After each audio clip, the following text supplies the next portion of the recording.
Swastiastu Nugraha. Saya berasal dari kelas 1 TR PLB. Di sini saya akan menjelaskan tentang uji normalitas. Baiklah, kita langsung saja ke penjelasannya. Uji normalitas. Uji normalitas adalah sebuah uji yang dilakukan dengan tujuan untuk menilai sebaran data pada sebuah kelompok data atau variabel. Apakah sebaran data tersebut berdistribusi normal ataukah tidak? Uji normalitas berguna untuk menentukan data yang telah dikumpulkan berdistribusi normal atau diambil dari populasi normal. Metode klasik dalam pengujian normalitas suatu data tidak begitu rumit. Berdasarkan pengalaman empiris beberapa pakar statistik, data yang banyaknya lebih dari 30 angka atau N lebih dari 30, maka sudah diasumsikan berdistribusi normal. Bisa dikatakan sebagai sampel besar. Namun, untuk memberikan kepastian data yang dimiliki berdistribusi normal atau tidak, sebaiknya digunakan uji normalitas, karena belum tentu data yang lebih dari 30 bisa dipastikan berdistribusi normal. Demikian sebaliknya, data yang sebanyaknya kurang dari 30 belum tentu tidak berdistribusi normal. Untuk itu, perlu suatu pembuktian. Uji statistik yang dapat digunakan diantaranya adalah uji square, Kolmogorov-Smirnov, Lilliefors, Shapiro-Wilks, Jarkubera.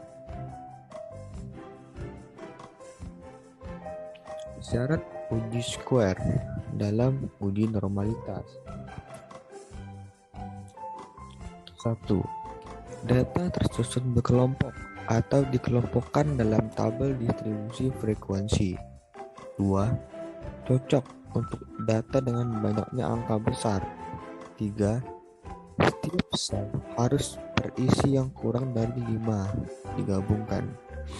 Signifikansinya yaitu signifikansi diuji nilai X2 hitung dibandingkan dengan X2 tabel.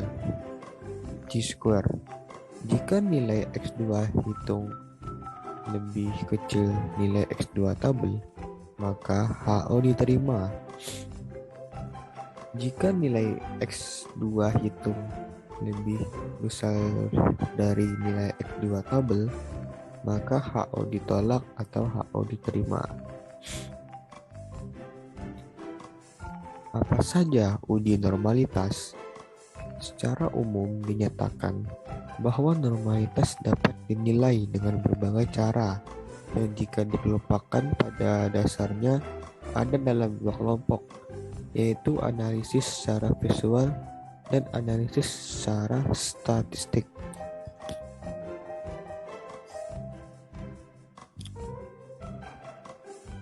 Analisis secara visual antara lain menggunakan grafik normal PP, normal QQ, histogram, stem left, box plot, dan lain-lain.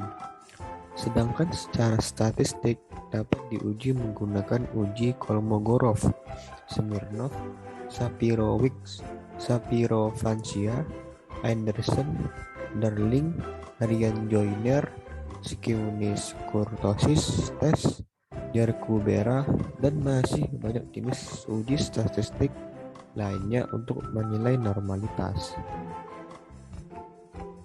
Apa penyebab data tidak berdistribusi normal? Penyebab data tidak berdistribusi normal adalah terutama adanya data ekstrim atau data pencilan yang disebut dengan istilah outlier.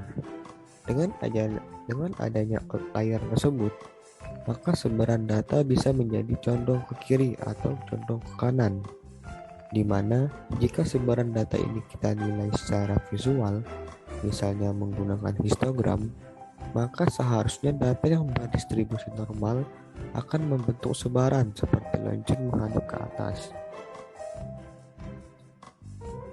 Jika Anda menghadapi situasi di mana data tidak berdistribusi normal, maka langkah yang dapat Anda lakukan adalah dengan menilai apakah data tersebut ada outlier atau pecilan data. Jika memang ada, maka selanjutnya Anda bisa melakukan trimming, yaitu mengeliminasi data yang menjadi penyebab terjadinya outlier. Cara lain yang dapat dilakukan misalnya transformasi data. Namun, cara tersebut haruslah disesuaikan dengan tujuan mengapa dibutuhkan data yang berdistribusi normal.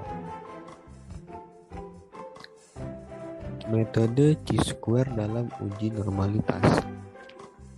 Metode chi-square atau X2 untuk uji goodness of fit distribusi normal menggunakan pendekatan penjumlahan penimbangan data observasi tiap kelas dengan nilai uji yang diharapkan. Uji chi-square seringkali digunakan oleh para peneliti sebagai alat uji normalitas. Dengan rumusnya adalah X2 sama dengan elemen OI min EI per EI. Keterangannya adalah X2 nilai X2, OI nilai observasi, EI nilai expected atau harapan, luasan interval kelas berdasarkan tabel normal dikalikan N, total frekuensi Pi kali N. N adalah banyaknya angka pada data atau total frekuensi. Komponen penyusun tersebut didapatkan berdasarkan pada hasil transformasi data distribusi frekuensi yang akan diuji normalitasnya sebagai berikut. Dengan keterangan yaitu XI batas tidak nyata interval kelas, Z sama dengan transformasi dari angka batas interval kelas ke notasi pada distribusi normal. Pi adalah luas proporsi kurva normal tiap interval kelas berdasar tabel normal. OI adalah nilai observasi, EI nilai expected atau harapan luasan interval kelas berdasarkan tabel normal dikalikan N, total frekuensi Pi kali N. Demikian yang dapat saya sampaikan mengenai uji normalitas. Sekian dari saya. Assalamualaikum warahmatullahi wabarakatuh.